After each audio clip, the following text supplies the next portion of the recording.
आपने Megan Markle का interview देखा? नहीं? तो देखने की जरूरत भी नहीं है, मैं आपको एक लाइन में इसका जिस्ट बता देती हूँ। जिस्ट ये है कि परिवारशाही हो या आम हो, प्रॉब्लम्स वही होती हैं। बेटा, बच्चा गोरा पैदा होना चाहिए। दूध में केसर डाल के पिया करो, बच्चा एकदम दूध जैसा गोरा पैदा होगा। सच में प्रेगनेंसी में कई बिन मांगी नसीहतें मिलती हैं, बिल्कुल मुफ्त मुफ्त मुफ्त।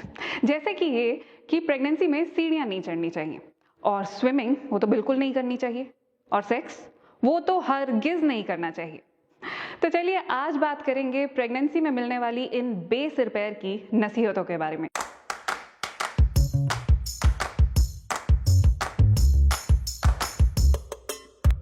हमारा शरीर अरबों छोटे छोटे छोटे छोटे सेल से मिलकर बना है। बैटरी वाले सेल्स नहीं, कोशिकाएं। ये कोशिकाएं आपस में मिलकर टिश्यू बनाती हैं। टिश्यू यानी ऊतक। टिश्यूज आपस में मिलकर ऑर्गन बनाते हैं, और ऑर्गन से बनता है ऑर्गन सिस्टम, जैसे कि डाइजेस्टिव सिस्टम या फिर रिप्रोडक्टिव सिस्टम, जिसकी हम आगे बात करने वाले हैं।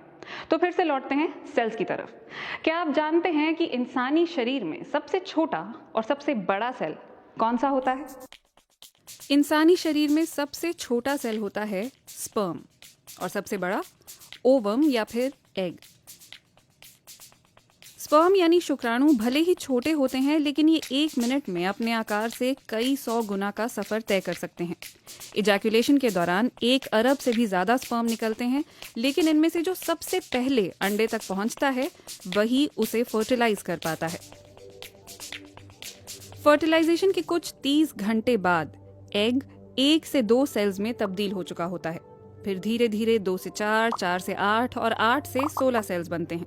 इसमें 3 दिन लगते हैं, और ये सिलसिला तब तक चलता रहता है जब तक ये फर्टिलाइज्ड एग यूटेरस की लाइनिंग पर जाकर नहीं लग जाता। एक बार जब ये फर्टिलाइज हो चुका अंडा यूटेरस की लाइनिंग पर जाकर लग जाता है तो फिर पीरियड्स नहीं होते हैं। वैसे पीरियड्स क्या होते हैं, कैसे होते हैं, इनके पीछे वजह क्या है, इस पर मैं ऑलरेडी एक वीडियो कर चुकी हूं। अगर आपने अब तक नहीं देखा है तो लिंक नीचे कमेंट सेक्शन में मौजूद है, आप क्लिक करके देख सकते हैं। फिलहाल ये समझने की कोशिश करते हैं कि प्रेगनेंसी के दौरान हमारे शरीर में क्या सब कुछ होता है। औरत के शरीर में 9 महीने में जो सब होता है वो किसी करिश्मे से कम नहीं। कोख में बच्चा जैसे जैसे बड़ा होता है वैसे वैसे यूटेरस यानी गर्भाशय का आकार भी बढ़ता चला जाता है। प्रेगनेंसी से पहले यूटेरस आकार में एक सेब से भी छोटा होता है। इसका वजन कुछ 60 ग्राम के करीब होता है। स्पर्म अंडे के साथ ठीक तरह से फर्टिलाइज कर सके, इसके लिए यूटेरस का निचला हिस्सा यानी सर्विक्स बड़ी भूमिका निभाता है। ये सर्वाइकल म्यूकस रिलीज करता है जो स्पर्म को हिफाजत से अंडे तक पहुंचा देता है। इसी दौरान शरीर में प्रोजेस्टेरॉन और एस्ट्रोजन हार्मोन्स निकलते हैं जो यूटेरस की लाइनिंग को थिक बना देते हैं ताकि फर्टिलाइज्ड एग वहां आराम से टिक सके। अगले 12 हफ्तों में प्लेसेंटा बनती है जो कोख के अंदर बच्चे की जरूरतों का ख्याल रखती है। प्लेसेंटा गर्भनाल यानी अम्बिलिकल कॉर्ड के जरिए बच्चे को जरूरी पोषण मुहैया कराती है। बच्चे के जन्म के वक्त प्लेसेंटा का वजन करीब 700 ग्राम तक होता है। फर्टिलाइज हो चुका अंडा जैसे ही यूटेरस की लाइनिंग से जुड़ता है वैसे ही यूटेरस का आकार बढ़ने लगता है। एस्ट्रोजन हार्मोन इस बात को सुनिश्चित करता है कि यूटेरस बढ़ता रहे ताकि बच्चे को जगह की कोई कमी ना हो। वही यूटेरस जो पहले महज एक सेब के आकार का था, 9 महीने बाद वो 2 फुटबॉल के बराबर हो चुका होता है, यानी पहले से 20 गुना ज्यादा बड़ा, और ये अंत तक अपना काम जारी रखता है। यूटेरस की मांसपेशियां जब सिकुड़ने लगती हैं तो उसी से लेबर पेन उठते हैं।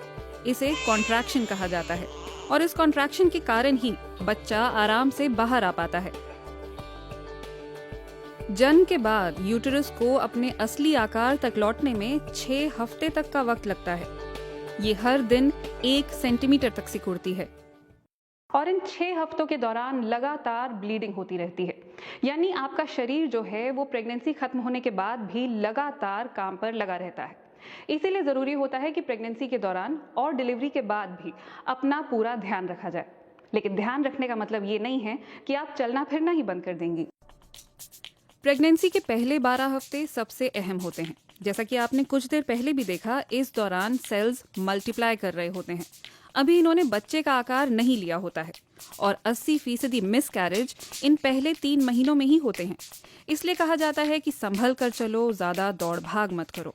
पहले ट्राइमेस्टर में हार्मोन्स के ऊपर नीचे होने के कारण कई महिलाओं को बहुत थकान महसूस होती है, बहुत नींद आती है।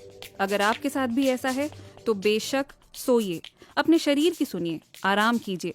लेकिन अगर आप फिट महसूस कर रही हैं तो सिर्फ दूसरों के कहने के कारण चलना फिरना बंद मत कीजिए।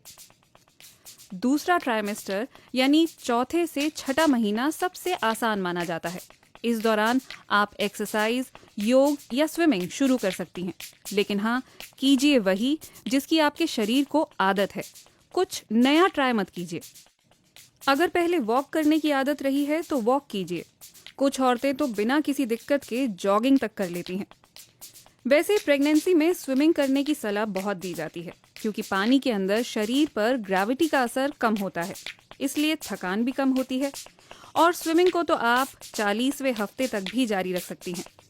आप फिट रहेंगी तो बच्चा भी फिट रहेगा। और जहाँ तक खाने पीने की बात है तो इस दौरान आपको पौष्टिक आहार पर पूरा ध्यान देना होता है। लेकिन जी नहीं, आपको 2 लोगों के लिए खाना नहीं खाना होता है। बच्चा जब पैदा होता है तो उसका पेट एक मटर के दाने जितना होता है। पैदा होने के बाद तो सोचिए, जब बच्चा आपके पेट में होता है तो उसका पेट कितना छोटा होगा, और इतने छोटे से पेट में क्या एक पूरे इंसान का खाना जा सकता है? नहीं ना। तो अगर आप 2 लोगों का खाना खा रही हैं तो वो सारा का सारा लगेगा भी आप ही को। दूध को संपूर्ण आहार माना जाता है, इसलिए इस दौरान दूध आपके लिए अच्छा है। लेकिन कुछ महिलाओं को दूध से एसिडिटी होती है, तो वो अपने साथ जबरदस्ती ना करें। और वैसे दूध कोई वाइट वॉश है नहीं कि अंदर जाकर आपके बच्चे को गोरा कर देगा, और ना ही नारियल पानी ऐसा करता है। नारियल पानी एसिडिटी से बचाता है, इसलिए प्रेगनेंसी में इसे पीना फायदेमंद है। लेकिन अगर आप गोरे बच्चे की चाह में ऐसा कर रही हैं तो प्लीज रहने ही दीजिए। और बाय द वे, केसर में एंटीऑक्सीडेंट्स होते हैं, इसलिए केसर दूध में डालकर पीने को कहा जाता है। लेकिन इसका बच्चे की कॉम्प्लेक्शन से कोई लेना देना नहीं है। सोचिए, अगर रंग लगना ही होता केसर का तो बच्चा गोरा नहीं पीला पैदा होता। और एक बहुत बड़ी गलतफहमी लोगों में ये है कि प्रेगनेंसी के दौरान सेक्स मुमकिन नहीं है, इससे बच्चे को चोट लग सकती है। जी नहीं, ऐसा बिल्कुल नहीं है। पेनिट्रेशन वेजाइना में होती है और बच्चा यूट्रस में होता है, और दोनों के बीच में सर्विक्स की लेयर होती है, तो बच्चे तक पहुंचने का सवाल ही नहीं उठता। हाँ, अगर आपकी प्रेगनेंसी में कॉम्प्लिकेशंस हैं और डॉक्टर ने आपको ऐसा करने से मना किया है तो डॉक्टर की बात जरूर सुने। प्रेगनेंसी में 2 लोगों की बातें जरूर सुने, अपने शरीर की और अपने डॉक्टर की। बाकी जितने मुंह उतनी नसीहतें, और हर नसीहत को सुनना जरूरी नहीं है। आज का वीडियो आपको पसंद आया हो तो इसे लाइक, शेयर और हमें सब्सक्राइब करना बिल्कुल मत भूलिए। अगले हफ्ते एक बार फिर होगी आपसे मुलाकात एक ऐसे ही मुद्दे के साथ जिस पर या तो लोग बात नहीं करते हैं, और अगर करते भी हैं तो दबी हुई सी आवाज में। नमस्कार।